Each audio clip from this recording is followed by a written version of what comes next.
Welcome everybody. Thank you for joining us today. We're going to be talking about 5 secrets to unlock pro level photography. It's not the stuff you think, it's other stuff, and we're going to do it for you today, and I think it's going to actually make a big difference.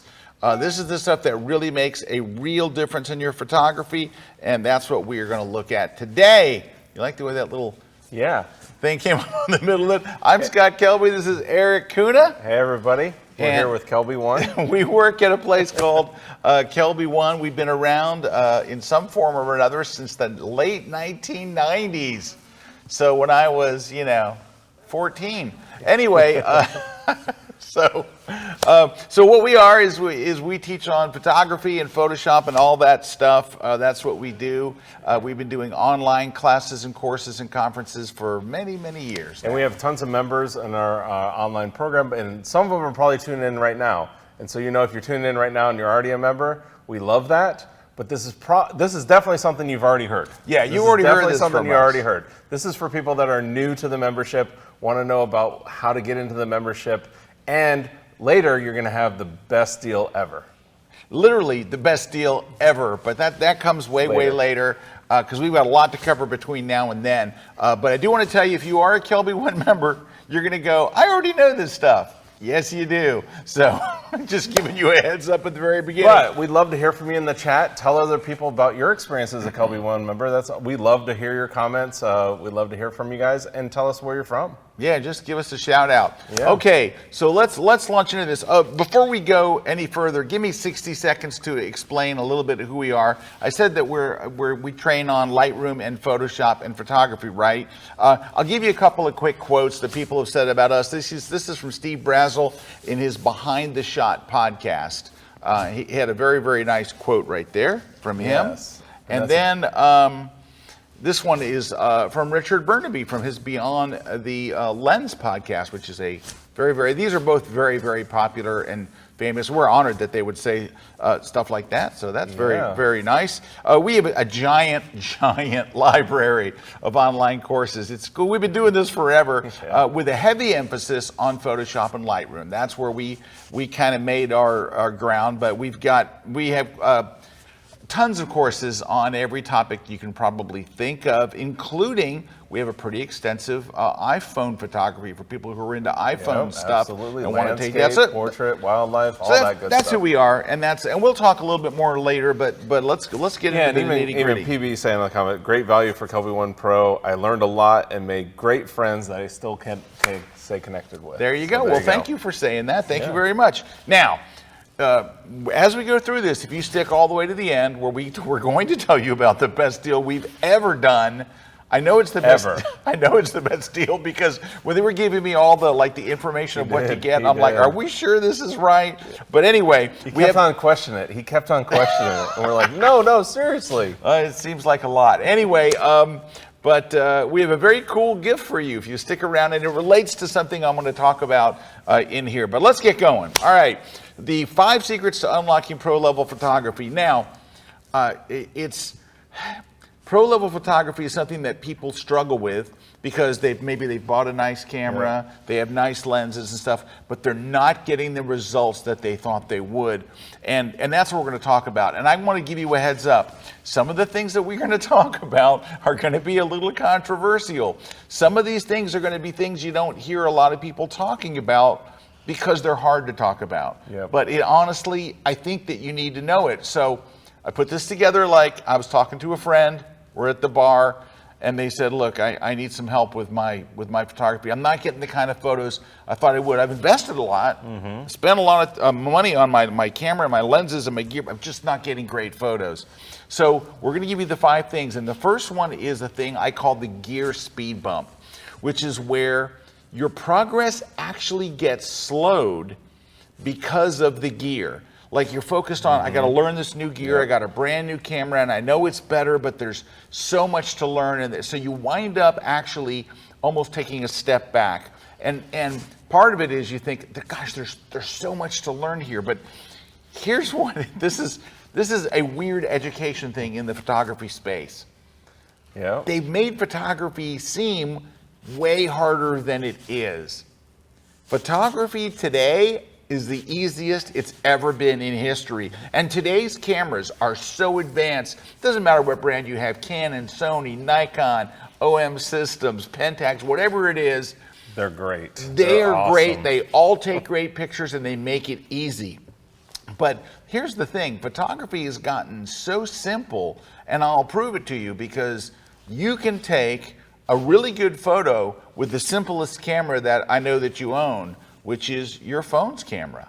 Your phone's camera, without any of that stuff, takes a good picture. And the thing that they've done that's amazing, and I want you to think about this, is they've nailed simplicity.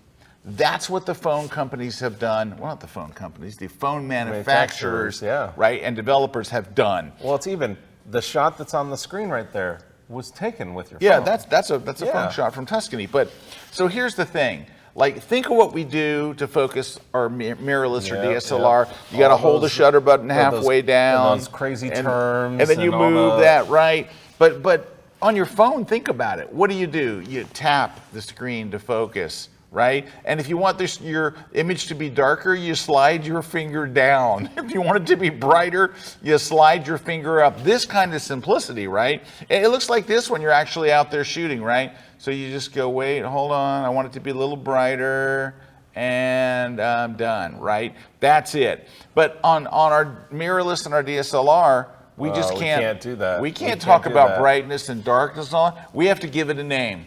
It's called exposure compensation. We have a confusing name for everything. Oh, yes. For all this stuff. Right. Invariance. Yeah, it's great stuff. All this stuff. Kelvin scale. Right. So, but do you need to know all these terms? You need to know all this stuff to make great pictures.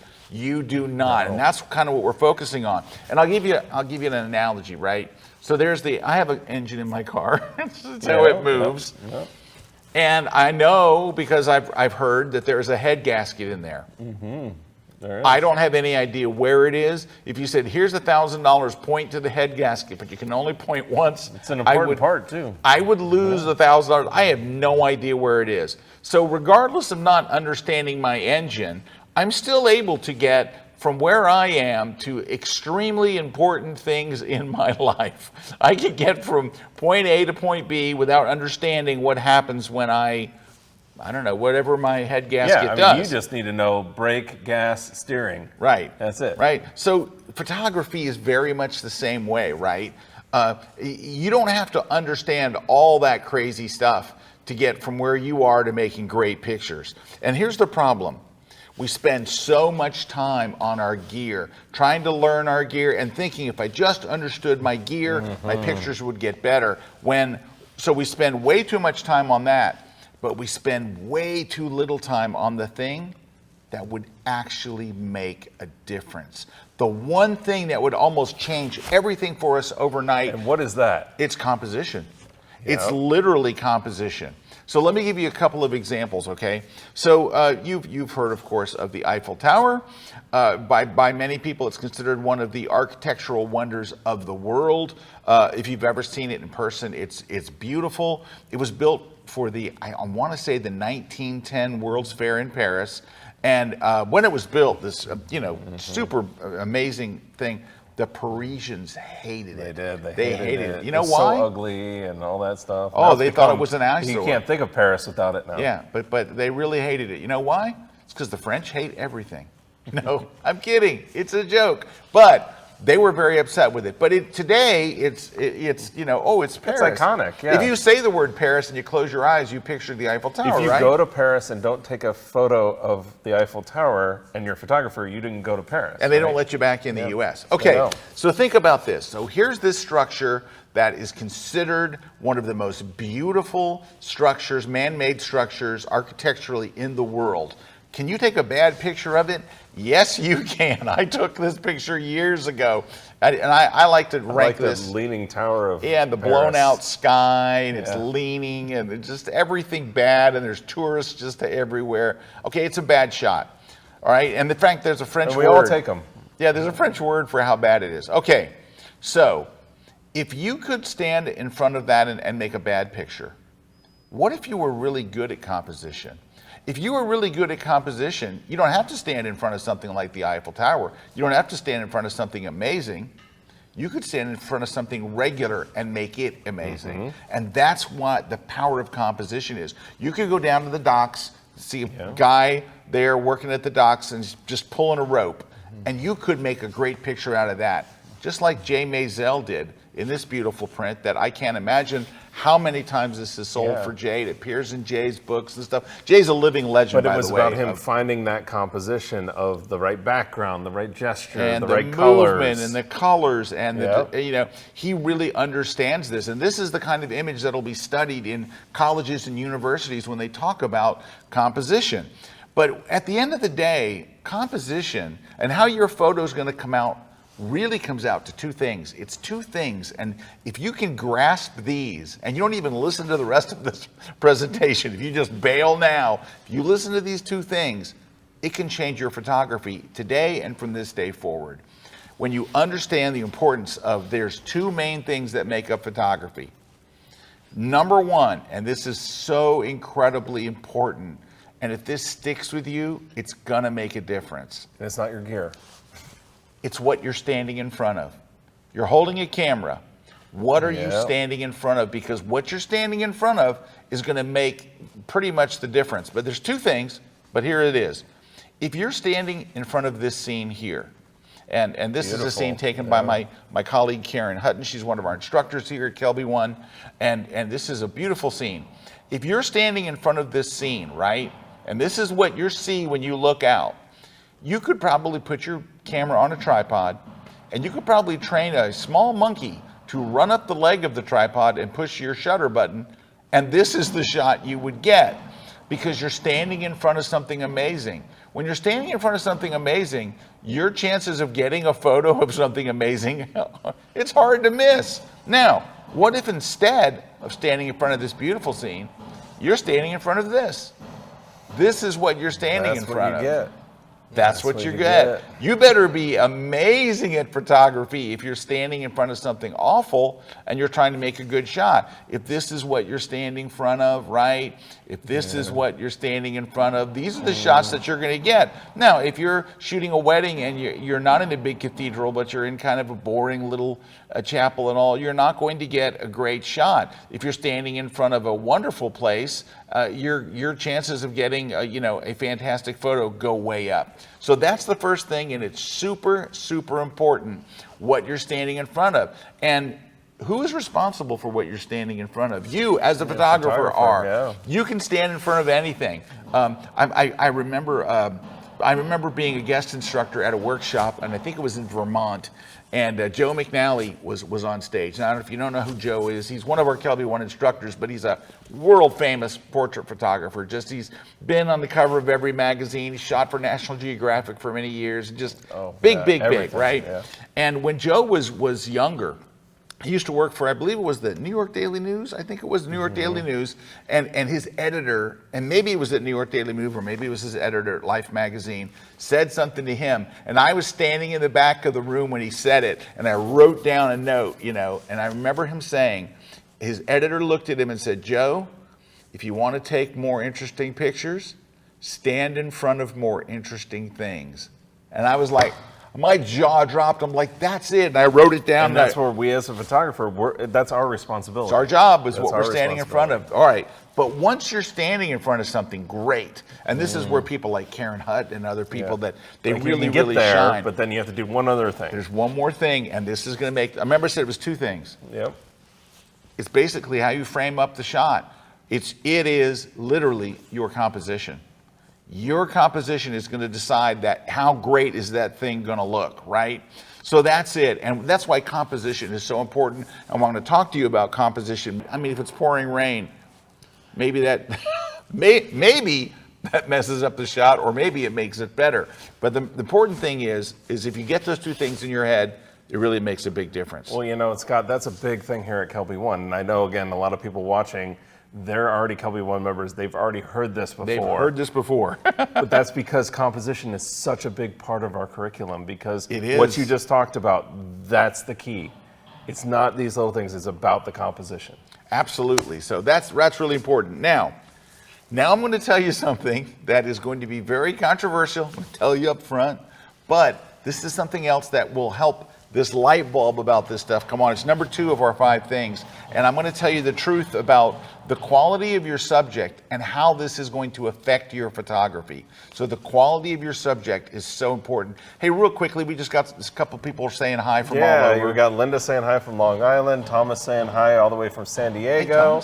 Hey, we got Karen saying, hey everyone, finally had a chance to catch live. All right. Yeah, and then Becky saying hi from Ohio. Brian saying hi from South Carolina. Marty saying hi from a snowy UK. So we got people joining us all over the world. Great. Very glad to have you guys here. Couldn't be happier. Also want to welcome those KelbyOne members who are here that are actually learning nothing they don't already know today, but we're happy to have you here. We love Thank our you. KelbyOne members. We absolutely do. All right. We're going to talk about the truth of the quality of subject. Okay, you ready?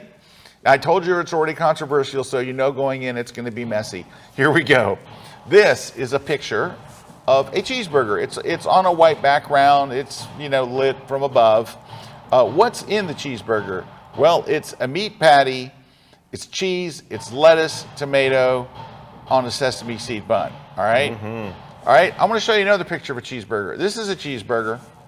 It's the exact same ingredients, by the way. Shot in a studio, lit from above on a white background. It's meat patty, cheese, lettuce, tomato, exact same stuff. Let's put them side by side and let's take a quick look. All right, here they are, side by side. All right, there's the one on the left and there's the one on the right, same ingredients and everything else. All right, now, looking at these 2 photos, I'm going to ask you a question, okay? Let's do a settings and gear check. What ISO would make the burger on the left look like the burger on the right? Like what ISO setting would that be on your camera? Yeah, just tell us in the comments. Yeah, just let us know what what ISO? Okay, that's a trick question. What F-stop? What f-stop? What f-stop would make the burger on the left look like the burger on the right? Okay, yeah, all right, we know it's not setting, so let's go to gear. What lens would you buy that would make the burger on the left look just like as good or better than the one on the right? Well, wait a minute. If none of the settings will make a difference, if the gear won't make a difference, if the lighting won't make a difference, if none of that makes any difference at all, right, then it's got to be something else. So let me ask you this. If people look at that are not photographers, and they look at that, so like an A and B. Yeah. Which would people think is the better photographer? They're all going to say, oh, it's B, right? And if they don't say B, you don't want them as a customer. Yeah. So well, then that's the other one. Which one would you hire? Which one would you hire? And you know what? There's no way to tell which one's the better photographer except for one photographer was standing in front of a great looking burger and one was standing in front of a lame looking burger. You're going to get what's in front of you. That's the shot you're going to get. And the photographer that was sitting in front of the bad burger, may have been a terrific photographer, may have been a better photographer than the other one, but they're shooting what's in front of them. For example, if you're standing at this landscape scene and this is what you see, that's what you're going to get. What you see is what you get there. But if you're standing in front of this scene, you don't have to be a brilliant world-class photographer to aim in that direction and take the shot, right? This is gold stuff. This is golden. Yeah, this is really what it's about. This is the secret. This is so important, and this actually requires for you to be in front of great stuff. It requires a lot of work on your part. Yeah, like A and B. Even you're talking about the burger. The thing with B was it took more effort to make it look like that. Right. It took a food stylist. Effort. So there's a that's what makes it good. Yeah, that someone came in and tried to make the burger look fantastic. And there's professionals who make their living as food stylists, and we're going to talk about that in just a minute as well. Yeah. But when we get to food styling. But here's what I did. I wanted to do a test just to show you. I was on location. This is shots probably, I don't know, 8 years old, but I took a shot just of a portrait, just a quick natural light portrait outside, nothing special. All right, but then I said, I want to show the difference in subject. So I told my subject, I'm going to hold my camera steady, and I'm not going to change any settings, I'm not going to change anything, but I want you to step out of the photo, and I'm going to have my assistant Brad step in to the photo. All right, so this is the original photo, and then I said, okay, Brad, step in. It just doesn't look the same. And I know what you're thinking. Wait, Scott, that's not a fair judgment because she had long hair. Trust me, it is not just the hair. It's a lot of things. It's the quality of subject. So this is Melvin. What lens, what lighting, what setting would you do to possibly get Melvin to look like Dylan, right? What's that saying? That dog don't hunt. So it's not going to happen. It's not about the camera. It's not about the photographer. It's about the subject. Now, I was doing this talk in front of a live audience once, and we're talking about this, and I said this thing, and a guy wrote me a note, and he passed it to me, and he said, "Oh, well, I'll let you just read it here. I don't have to tell you what he said. Take a look." Yep. And especially look at first he was kind of mean. He says the average number of people that are getting married are not attractive. Hey, they're getting married. They got something going on, but it's the last line. Shooting pretty people is easier. So here's the thing. Actually, it's not. It takes the same camera and the same lens and the same stuff. You know what it does? The results are better. Yeah. It feels easy because the results are so good. If you're standing in Patagonia in front of those mountains, had to go into it. The effort is the same. Yeah. By the way, we got a couple of nice comments here. Nanette saying, "I love being a KelbyOne member and all the classes that are offered." And then from Port Charlotte, we have a KelbyOne member saying, "Fantastic instructors." Karen Andrews saying, "Fantastic community," and that's what we're all about. Yeah, best community ever. Yep, best community ever. Yep, well, thank you guys. Love that. All right, but I don't want you to leave this segment here and think, Scott says you can only shoot beautiful people. No, you can shoot interesting people. Interesting people make interesting photos. So don't think that I'm saying, oh, you just have to go shoot beautiful people. You have interesting people and interesting places, well, right? It's the same with landscapes. That's why we get drawn to certain landscapes, is because they have an interest or an intrigue. You go to Yosemite because there's these granite rocks coming out of the ground with this valley and it looks beautiful. It's the same thing. Exactly that. So can I show you some? Remember I told you I was going to talk about food styling? Yeah. All right.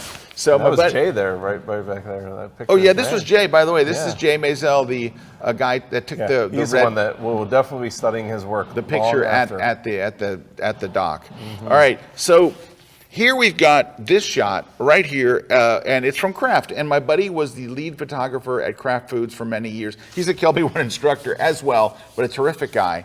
And he told me this story, and I want to share it with you because it's so important how the subject looks before you ever fire the camera. And he said, Scott, do you ever look at the box of macaroni and cheese? And I'm like, Joe, you can't imagine how many boxes. I lived with I love macaroni and cheese. I'll even go for the cheaper box. Yeah. That's you notice it says deluxe on it. Yeah, we could go with the regular one. I could go for the regular one that used to be 39 cents and it's probably $70 now. But anyway, so here's the thing. He said, take a look at the cover, and he said, look at the shot. Do you notice, like, not one single macaroni do you see the eye? The open end, the eye of the macaroni, because they have a food stylist that takes a pair of tweezers and literally sits there and turns every one. Do you know why? Because it looks better when you don't see the eyes. The eyes are distracting. It doesn't look as good. So there's way more than 5 tips in here, because just taking away that tip right there, how it looks matters, is an amazing tip. It really is. And we got some more comments real quick, just really quickly. Lewis is saying, been a member for decades, learned so much from so many awesome instructors, and they make it fun. And then Bob's saying, first time experience with KelbyOne, enjoying this webinar. Thanks. So glad you're having a good time, Bob. And then Wusteen saying, KelbyOne Pro member, has helped me be a better photographer. I use it almost every day. Thank you. Awesome. And then Daniel saying, I'm a happy KelbyOne member. There's been so many awesome things. The videos are such outstanding with the best instructors in the industry. There is also a community that's troll-free. Troll-free, I love that. That's a big thing, because it's a private community. And I meet so many photographers worldwide that are now my friends. more. It feels like a big family, basically. Well, thank you guys, and I want to especially thank you, KelbyOne members, because you know this stuff. You heard me say it, but you're still awesome. You know. The fact that you're here and doing it anyway, I'm very, very grateful. Yeah. All right, so one of the things that we've done, and Eric and I have sat on judging panels of many, many contests over the years. Definitely. But now the pandemic has made most contest judging done by email, or done by web. And web and all that It's not like it used to be, but for many, many, many years, we would all get together, all the judges in one room. You'd fly somewhere, you'd all get in one room. You bring up these images on the screen or whatever, and you don't know whose they are, right? They always hide the name, and you'll sit in a room, and I want to tell you about this because this all feeds into this, because what happens is when you have a great subject, and then you compose it well, magic happens. And what it does is it creates an emotional response that is so powerful that it happens in a split second. Okay, so this emotional response we're talking about, when we're judging a contest, you see it live. So we're sitting there in the room and we're watching, you have a clicker and you click on to the next photo or whatever, or you just say next if someone's running it from the computer. The room will kind of just be kind of silent tone. Yep. And I'm just going to pretend we're using the clicker. So you go click and everybody will go, and you hear a couple of nods or whatever. Click, and someone will go, I kind of like that one. Yeah, you'll usually hear that, like one or two voices that'll say something. Yeah, you're talking about 10 people, and all of a sudden you're going click, click, click, and the entire room in a split second goes, ooh. Like the whole room, everybody, the word they use especially is ooh. Like they go, ooh, and then all of a sudden everybody's like, oh, I love this and all. It happens in a split second. They don't sit there and we go. Just know. We don't analyze this or look at the contrast or the range of the sensor. It's immediate. It's an emotional response that happens in a split second, and that's when great subject and great composition come together. It creates that magic. It creates that spark. So that's number 2, and we're only not even halfway through yet. I know, we gotta get it. But this next one's, I know, we gotta go. All right, this next one's big. There's a lot of tips. I think this is more like 30 tips. Well, there's tips inside tips of tips. within side tips, All right. like inception tips. Number 3, and this is also the truth. I don't know what that was. This is the truth about post-processing. All right, so the truth about post-processing is, I'll see people go online and they'll go, oh, this is out of camera or whatever. But I want you to know that photos generally don't look like this coming out of the camera. You know what they look like? They look like this. They don't look like this coming out of the camera, generally. They look like this. Not this. This. Not that. This. There's before. That's after. Here's the before. All right. Here's the after. That doesn't come out of the camera like that. It came out of the camera like this. So here's why I'm showing you this. We only have so much time to learn, right? We only have so much time. And what I'm going to try to do is convince you to invest your time wisely. You only have so much time, and the answer isn't so much in your camera or learning all the features in your camera. And I know why you're looking in your menus, right? You're looking in the menus because you're hoping you're going to find buried in some menu, you're going to find this screen right here. This is the one you've been looking for. I know it. I know it's there somewhere. Because these pros, we all wish was in there. We all wish it was there. But it's not. I make my shots look 75% better. I like 5X. Do you want gallery show?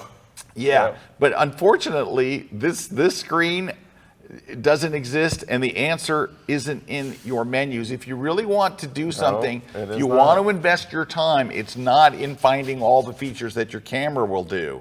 You know what it would really make a giant difference? Is getting really good at Lightroom and Photoshop.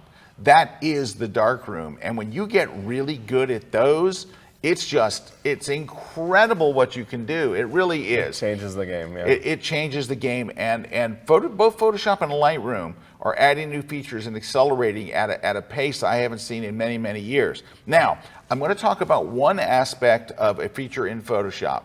And if you've never used it before, you can use it the first time you try it. Like if you've never launched Photoshop, you'll be able to do what I'm going to show you. But first we have to talk about the controversial part. It's the truth about sky replacement.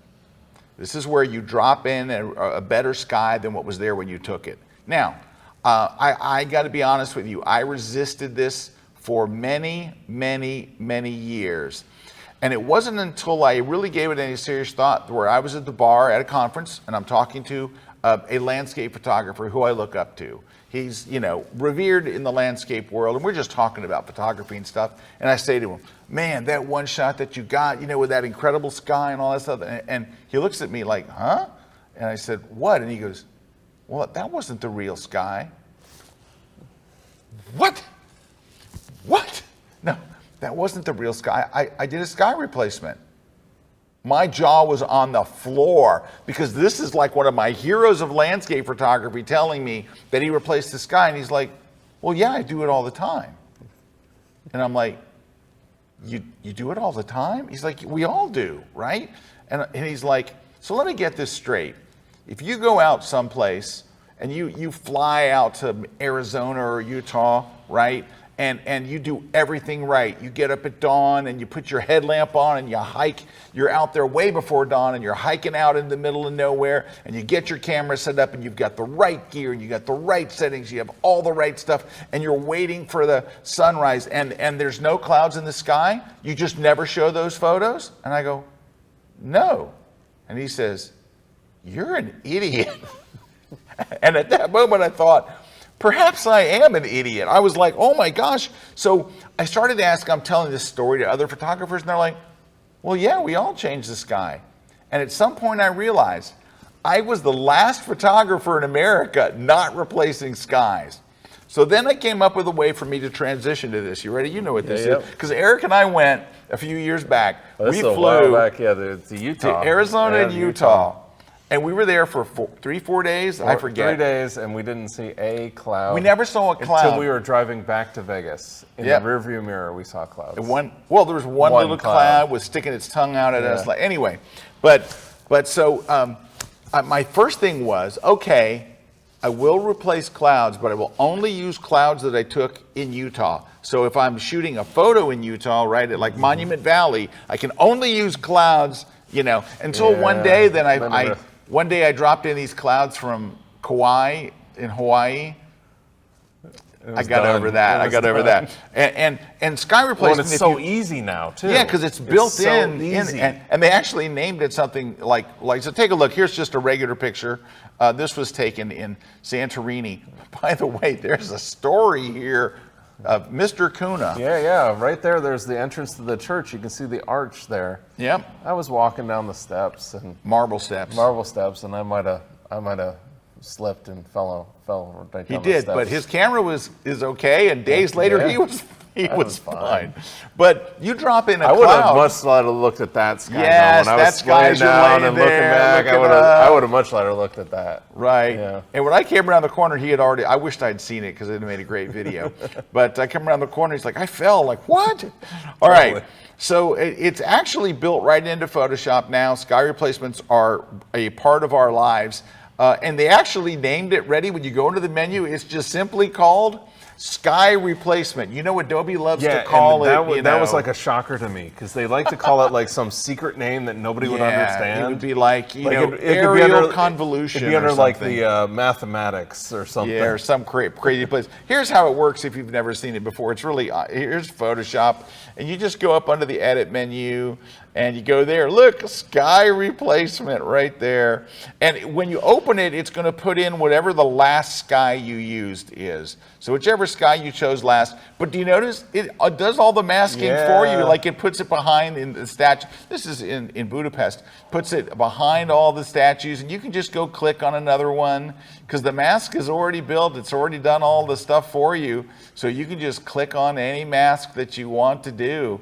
And then you can tweak them to death, right? You can tweak where the edges, the brightness, the color temperature, the scale, right? And if the light's not coming from the right direction, you can use this checkbox here, flip, to flip it the other way so that the light is consistent with the rest of the scene. I mean, that's pretty neat. All right, so there is so much to Photoshop, and I want to explain this because we have a lot of classes on Lightroom and Photoshop, but here's how I'm going to put it for you. Ready?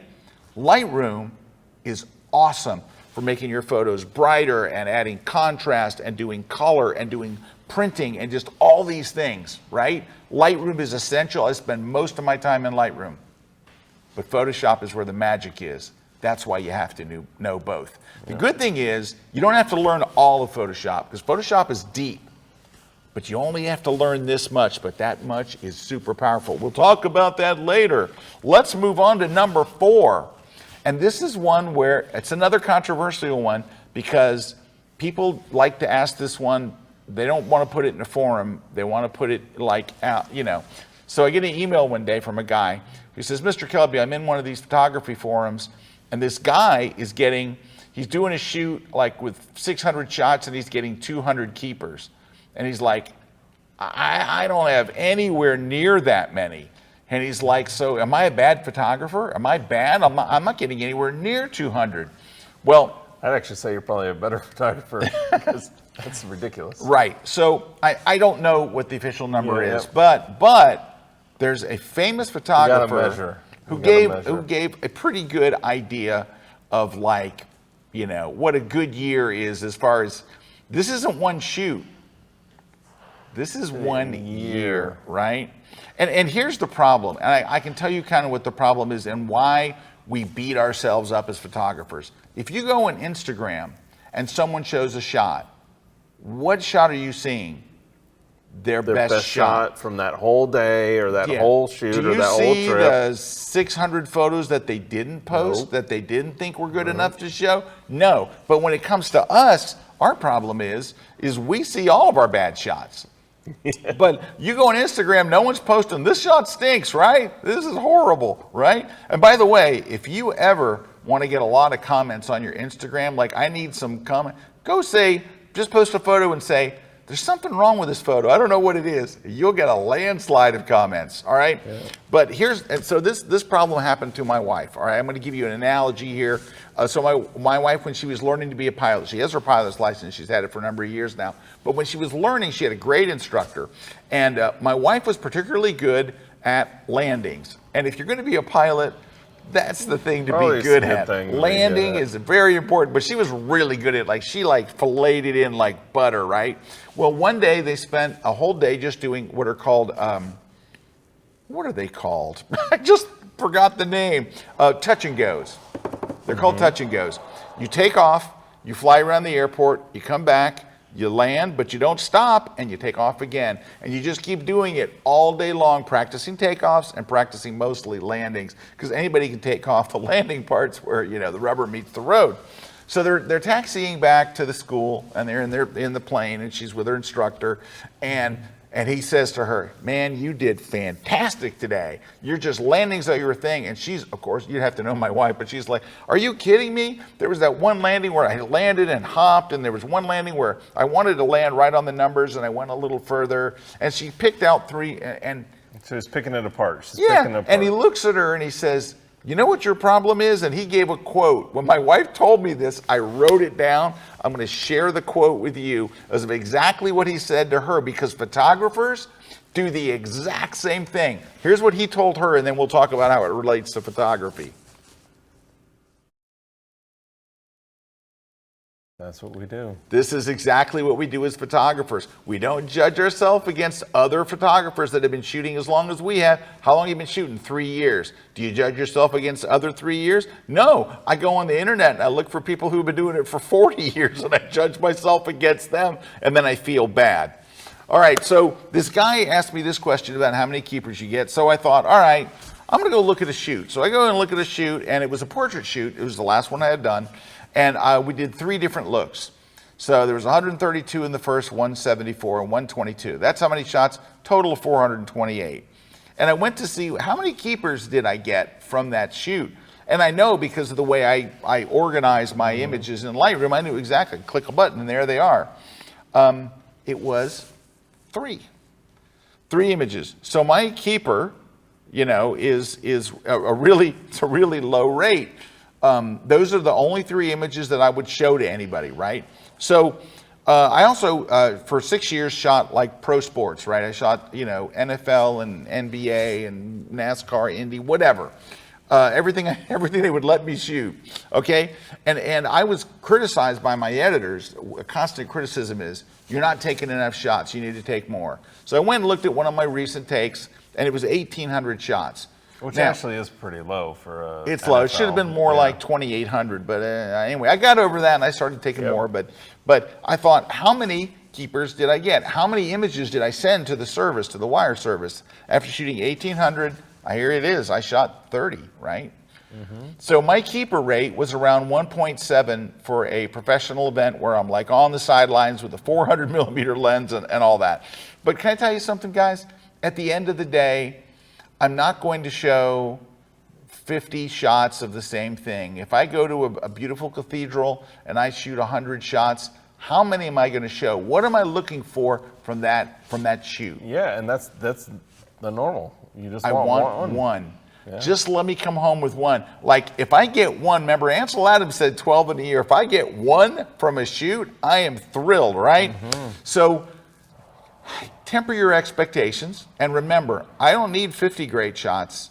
I just need to nail that one. I got to have one really good one. And I think once you get comfortable with photography, that's where, like you were saying before, with like one guy that's saying he's getting 200 out of 600. Expectations are probably not in line with what a great shot is. Yeah, and like sometimes again in those forums, when Ansel Adams is saying, "Oh, if I got one a month, I'd be good." I think that's what we should maybe keep that in mind. Yeah, because sometimes in those forums, people like to puff themselves up and stuff. They do. But yeah, all right. They do. All right, now we're down to number 5. Now, don't forget, don't leave after number 5 because I got a cool giveaway for you. I'm going to download cool thing for you. It's cool. You're going to like it because it ties into what we're talking about. All right. So this was an eye-opener for me. This was something that happened to me where I realized I was not really doing this. And the question I'm going to ask you is, are you really practicing your photography? All right. And so what do I mean by actually practicing? And this was the problem, the definition of practice. So let's use a golf analogy to make this understandable. These are people playing golf. Look at it, beautiful day, late in the afternoon, high five and smiles all around, having a good time, right? Now, they just played a round of golf. Did they get any better at golf? No. Not really. No, they had fun though, right? Is there anything wrong with having fun? No, not at all. Fun is the best. What was it from the movie Arthur? But it's not going to make them better golfers. It doesn't make them better. That's kind of the end game, right? Yeah, you're in the game. Now, is this guy getting better at golf?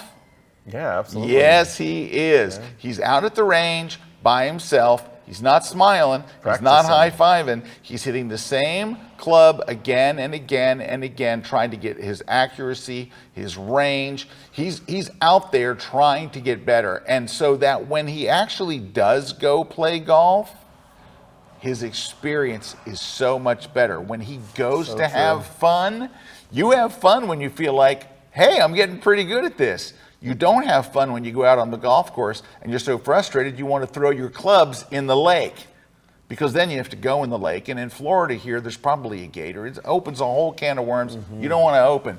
But if you're having a good day, you're playing good. Hey, I hit the ball pretty good today. Yeah, I did. My score was pretty good. You're enjoying it. Photography is exactly the same way. But you have to know how to practice. And if what you're doing is shooting out with some friends and we're having some fun and we're walking around the city, we're doing street photography, you're not really getting any better. You're doing the equivalent of playing around a golf. So if you spend time doing things like this, like you're in a photo club and you're doing these high-speed water droplets, or you're doing the steel wool thing at night, it's fun. it's a good time, but you know, how about this one? The water drops on the glass. Can I tell you something? You're not going to get the phone's not going to ring and it's like, hi, I'm looking for a photographer who can show me a shot with rain on the glass, or I need a steel wool shot. It's not going to happen. These are things that are fun. They're fun to do as a group, but it's just not. As long as you're, and also you could be learning something out of that. Right. However, getting out there and actually doing it. That's what, like getting up in the morning and saying, today, my job is not to make a great photo. My job is to practice making great photos. And let's say that you want to be really good at panoramas. You want to shoot panos. So you get up every morning for 3 mornings and you go to a good location and you just practice and practice and practice. And you shoot them and you edit them and you start to learn. And before long, you're really, really good at panos. And that's what it's about. It's repetition. It's doing the same thing again and again. I will never forget at the Photoshop World Conference, which is a conference that we produce, Joel Grimes was there. And Joel Grimes teaches, and he has classes here on KelbyOne, but he teaches photo composition, like where you have a background and then you shoot the person, you put them together into one photo, and it looks real. And he said he was doing a hands-on workshop, and there was a guy who had never done them before.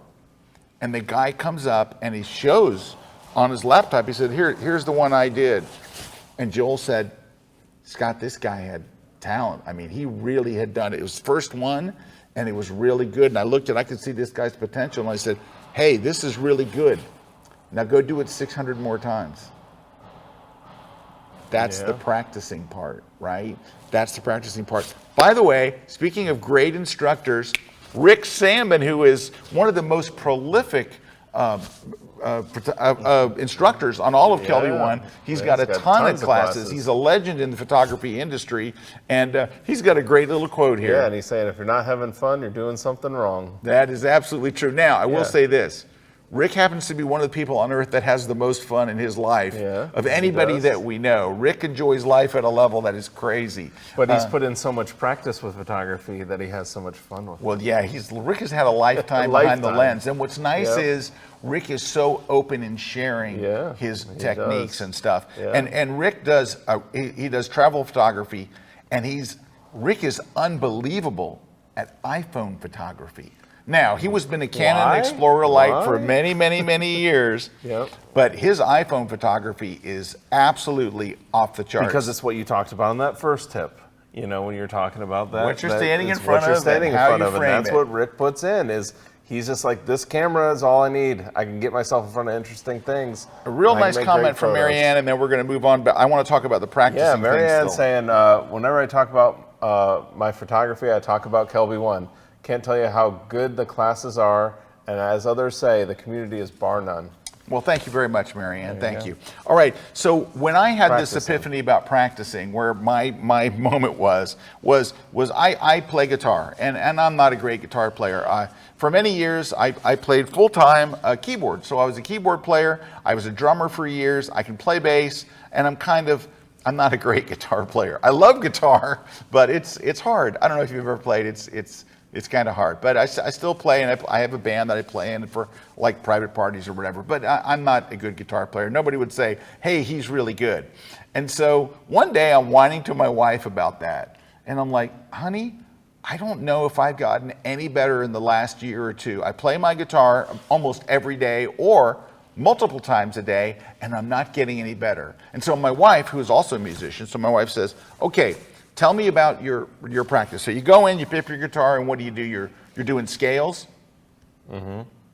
No. Are you doing speed exercises? No. Are you doing modes? No.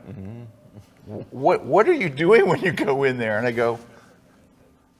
go in and I play my favorite songs. Oh, so you're playing. I'm playing, China Grove, and playing some Kansas songs and some Bon Jovi and Eddie Money, and playing all my favorite songs. So you're not practicing. And so she says, so you're doing the same songs that you already know, you're doing the same stuff that you already do. And I'm sitting there, as I'm saying it out loud to my wife, I'm realizing, I'm not practicing. I'm playing. I'm just playing my same song. I'm not doing my scales. I'm not doing any of this. I'm not practicing. I'm just having fun. And so if I want to have more fun on guitar, if I really want to enjoy myself, and I want to stop saying I'm a hack, what's standing between me and it? Practice. It takes practice. Great quote here from Malcolm Gladwell, one of my favorite authors. He writes business books, and I think he's the author behind Blink, which is one of my all-time favorites. And he's right. You know, I think a lot of people think, well, if I went pro, then I would be shooting all the time and stuff. No, if you go pro, you'll be doing bookkeeping and marketing and getting new clients and servicing clients. It's practice is the thing that makes you good, right? And when you get to that point too, this helps you with your motivation, this helps you with your drive, this helps you with everything. When you get to the point where you can put in the effort to practice and master something, you get so good at it that you're like excited about it. Yeah, it makes you go out and shoot because you know your results are going to be great. Yes. So learn from my stupid guitar mistake and don't just play, but actually practice and pick something that you want to get good at. And it can be, I want to learn the best features of my camera, but just don't let it become a speed bump. All right. Yep.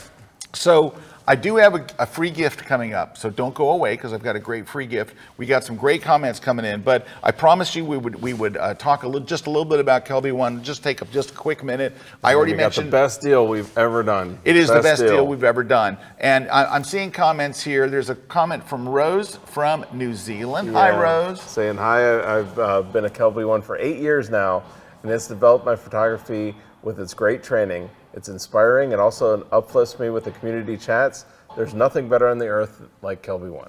Thank you, Rose. Yeah. That is so nice. How about Stu? Yeah, Stu Stu's Greenberg from Long Island. Hi from Long Island.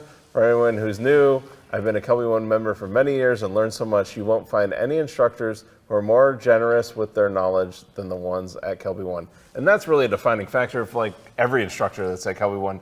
We all want to share and give back. We don't want you guys to have to struggle with what we had to struggle with for years with photography. We want to pass that knowledge off to you so you can go have fun with your photography. Because fun is the best thing to have. Now, you know there's a lot of places that offer online photography and Photoshop and Lightroom training. We're not the only ones. We were one of the pioneers in this space, but there's a lot of people in this space. So what is it that makes us different? Like, what was the thing that we decided that we wanted to do? Was we wanted to learn in context. So if we're going to do a class on, let's say, shooting airplanes, shooting warbirds, right? So we don't just talk about it. We actually will take a photo crew out in a plane, in a chase plane, where we're flying a squadron of these warbirds off the coast where you're seeing exactly how it's done. You're right there beside the instructor. Or if you want to learn how to shoot safari, we go all the way to Africa. You're right there learning exactly how it's done.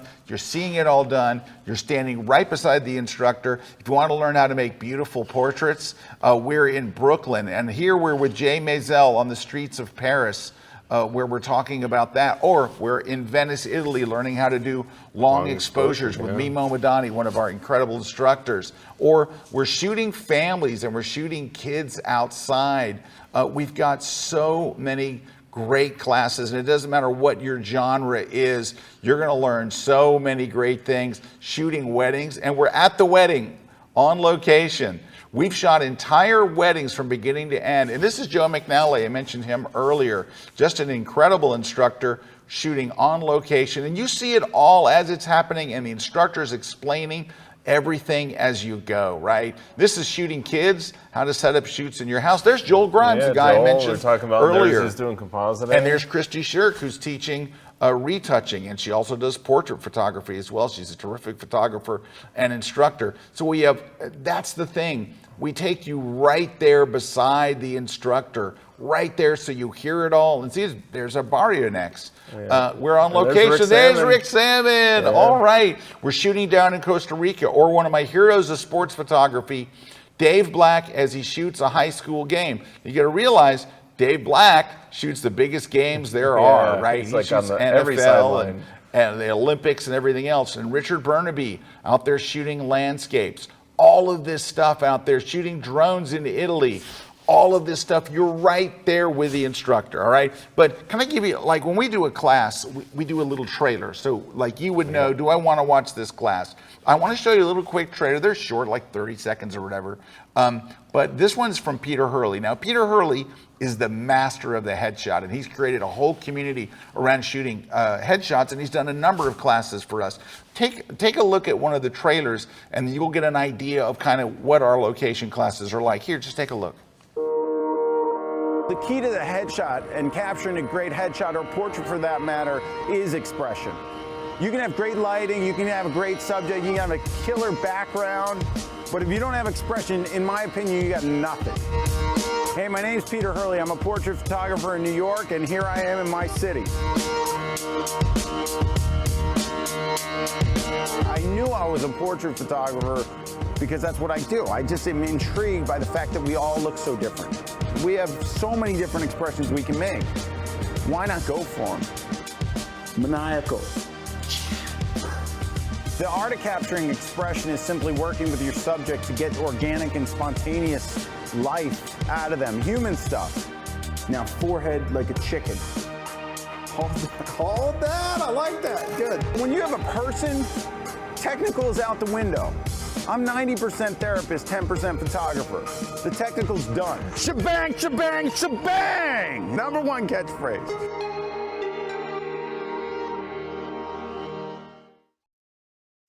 I love Peter's classes. They are fantastic. He's got a number of them. But just besides showing you some trailers, I want you to kind of hear it from them, all right? So we have people that were in our community and then they wound up becoming instructors, right? They wound up becoming professional photographers and KelbyOne instructors when they were students. Here, check out this first one from a world famous, I mean famous all over the world, dog photographer, Kaylee Greer. My name is Kaylee Greer, and I'm a professional dog photographer. KelbyOne has been just monumental in this journey of mine. I have the opportunity to pull from years and years of combined professional experience, and I can take the things that I learned from them and I can apply it to, my own unique niche and my own unique situation with dogs. It's like the support system is always there at the touch of a button with KelbyOne.com. She started watching her classes here, and now she's famous all over the world. She did the cover of National Geographic's Wild magazine. She's had a show on,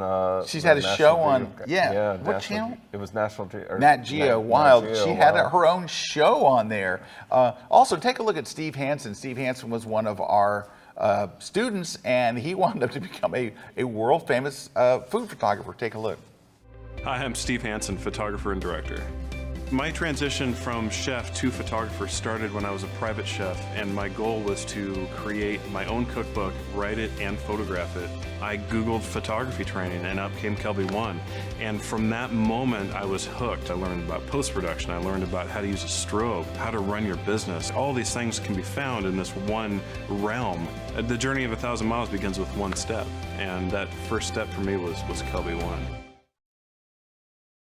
So that gives you just a little taste of it. And look, we would love for you to join KelbyOne and become one of our members. You will love it. I think you will see a tremendous change in your photography and growth and real results. However, I don't want to just go here. We have 1,000 classes. Good luck. So we created a thing last year that just absolutely blew up, bigger than we ever thought. It was called the Photographer's Fast Track, and it's a plan to get you going fast to accelerate your learning. Now, this is one of those things where people say, you hear this a lot, oh, it'll take you to the next level. This was designed in a very, very short time to take you up multiple levels. And I'm going to show you how it works. It's called the Photographer's Fast Track, right? And I'll give you a quote real quick. We saw this quote come in from one of our KelbyOne members. And I love this. What an awesome course. A friend of mine who claims to be a professional watched this along with me. I chuckled inside because the amount of things that blew him away were priceless, right? That's the thing. He's a longtime pro, claims to be a professional, but the amount of things in our fast track that he learned was priceless. Here's how it works. When you're as a Kelby member, you have access to the fast track. We sell it separately, but you get it as part of your membership. It's 1 hour for 5 days a week. don't jump ahead. Don't watch 2 classes. It's a 1-hour class.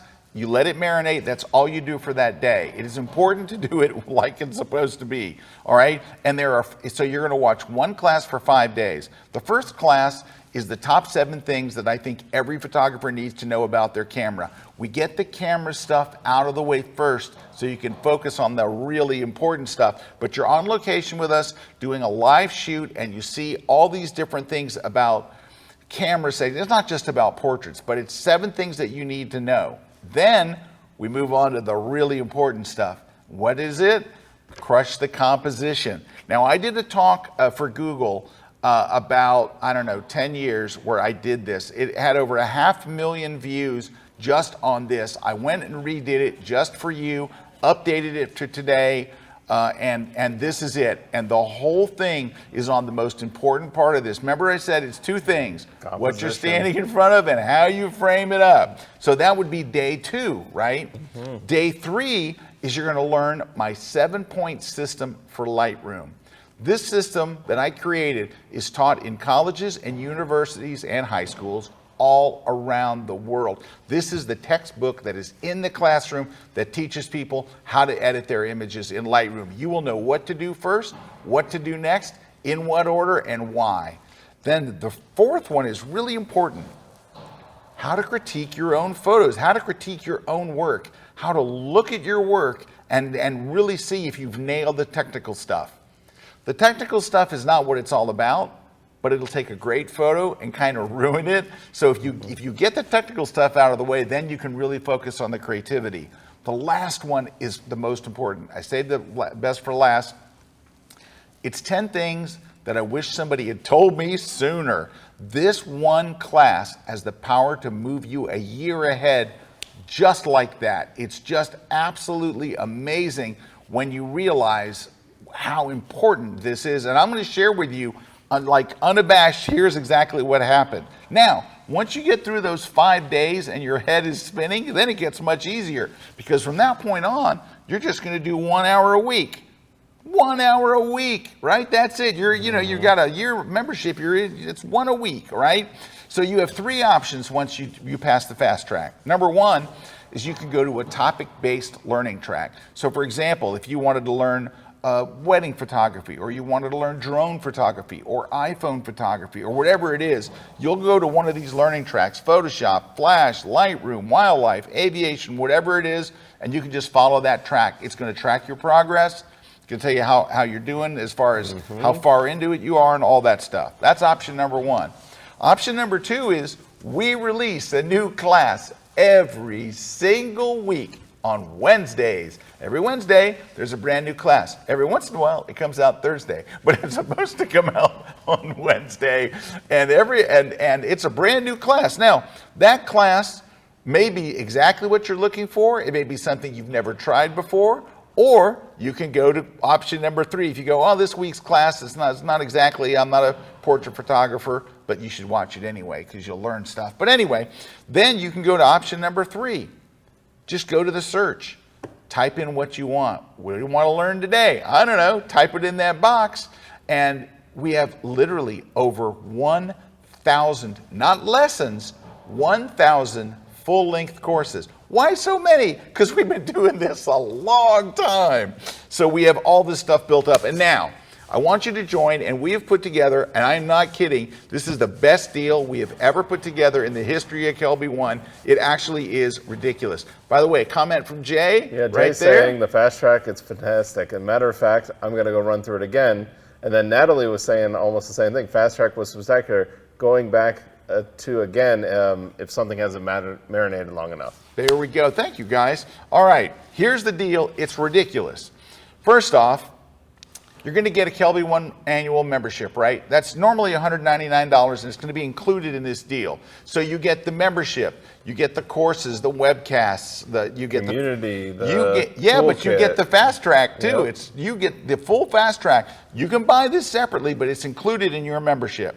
All right, so it's the best deal ever. Then you're going to get a thing called the Ultimate Lightroom Bundle, and these are yours to keep.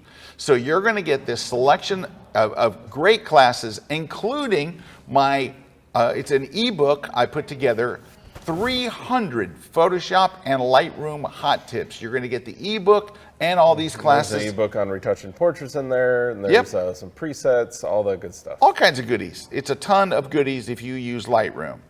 Then you're going to get to come and watch my Lightroom live seminar. Now, I did the seminar in front of a live audience. I just recorded it, I don't know, 6 weeks ago. And it is from beginning to end. It's a full day seminar. Starts at 10 in the morning, goes till 5 with a 15-minute break between each class and an hour for lunch. It is a full recording of my live seminar. So if you paid the $99 to come, which is what my seminars have always been, it's the exact same thing. I did the whole day, and you get the entire day. We do these all over, and it's $99 to come to these seminars, but you're going to get it included here. And then maybe one of my most popular seminars I've ever done was my Ultimate Photography Crash Course. And we went on location to the theater where I was teaching it with a live audience, and we recorded the entire thing from beginning to end, the whole thing, and that's yours as well. It's a full day of training, just right there. 2 full full days, all of that stuff. Which right there, those 2 full days are almost $200. All right, you got the Ultimate Lightroom bundle. You might as well get the Ultimate Photoshop bundle too. It's $199, and it's all this different stuff, and you're going to get it for free. It is the best deal we've ever done. Here's how it breaks out. Take a look here on screen. You get the annual pro membership. You get the Lightroom full day seminar, my Ultimate Photographer's Crash Course full day seminar. You get the fast track. You get the Photoshop bundle and the Lightroom bundle. If you wanted to go buy this, and we are happy to sell it to you. Yeah, I mean, you can buy these all individually. You can buy them right now. We won't stop you. We will be happy to take $1,094, but we are doing this Cyber Monday, Black Friday deal once in a lifetime, $895 discount. You get all of that for $199, which honestly is ridiculous. It's all of that stuff. It's all of that, and that's the actual retail price it would be to get all of that stuff. Yeah, that's not some inflated price. That's the retail price. You can go buy it. Like Scott's saying, you could go do that all individually. Go do it right now. We're fine. Go to KelbyOne.com. We would love to have you here.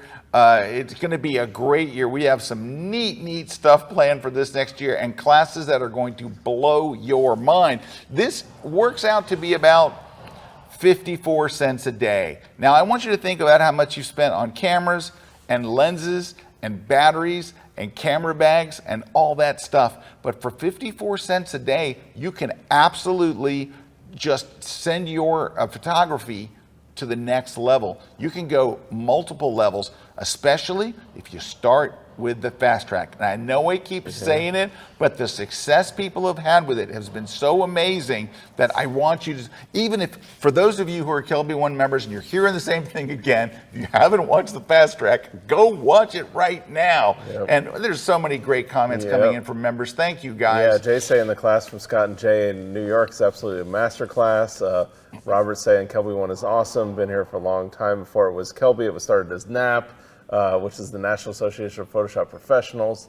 And then Stuart saying there's community chats most Thursdays, and that's where the community is a great place too. Like it's awesome because it's one of those communities where, again, I think we talked about earlier, it's kind of a troll-free zone. You can go in there and ask your questions to the whole community. We have instructors in there talking live on their courses. And it's members helping members. And members helping members. Real people, and you know what? It's a very, very safe community. You know, I've been to some communities where somebody will ask a simple question and everybody makes fun of the person that asked the question. That does not happen here. We don't let it happen. You ask the simplest question and you're going to get 5 people going, here, let me help. No, let me help. Well, it's not even that. Every course that you go to, every one of those courses has a little button that says discuss this course. That takes you to a community thread just about that course, and you, other people that have taken that course, and the instructor are interacting right there. Absolutely. All right, I told you I had something for you. What I got for you is pretty cool. It relates to what we've done.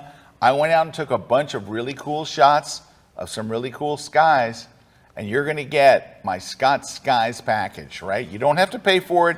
You can get it for free. It's Scott Skies. You can load them in right into Photoshop's sky replacement, and you'll have much better skies than come with the samples that come with it. Here's where you go download it. Take a picture of the screen. So get out your phone camera and take a picture of the screen. This is where you download it. So it's bit.ly/SK Skies. Go get your skies right now. You've earned it. Yep. You've been through this whole thing. And right where Scott was showing you, where you go to that edit sky replacement, you just hit that little plus down in the corner. You can load in your own skies. Or you can use my skies. You're welcome to use them and flip them and change the color and do whatever you like. While you have your camera out and you're taking pictures of the screen, here's where to go next. Go to KelbyOne.com, get on the fast track, join today. And first off, I want to welcome everyone that is going to join today. So thank you guys. We will see you online, and we're really looking forward to having you as a part of our community. It's a great community, a very welcoming one, and you're going to learn so much. Just, I'm telling you, start with the fast track, and it's going to pay off for you fast. That's number one. Number two, I've thanked you guys, but it's so nice to see Kelby One members, and you're just really lending their support. So thank you very much. I know you guys have heard me say this. You've heard all of this before, but I'm really grateful that you guys came to support us like that. Thank you. That shows the heart of the community, and we're very, very glad. Also, thanks to all my crew here at Kelby One who helped us put all this together today so we could share these 5 tips with you. And I hope to see you in class online on behalf of myself and Mr. Kuna. Go get that deal. Best deal ever. Go get the Holy best moly. deal ever, and we'll see you next time. Thanks, everybody.